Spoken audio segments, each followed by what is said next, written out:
এটা কিনে নিতে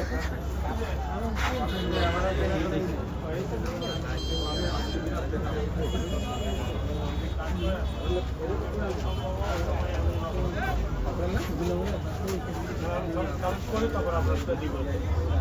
ওই আমি সুন্দরবন থেকে এইটা নিচ্ছি আমার সামান এইটাই ওই সময় নিব ওই সময় আপনার টাকাটা সমস্যা না আমি সেরকম দোকান খাইছি আমি 1000 টাকা আমি 4000 টাকা দিব আমি বলি আমাদের এখানে আগে কোনো টাকা রাখবেন আপনার মাছ নেবেন এখানে জিনিসটা দেখবেন দেখার পর টাকা আপনার কথাটা বরাবর এখানে বরাবর এখানে আপনি পেমেন্ট করুন মাছটা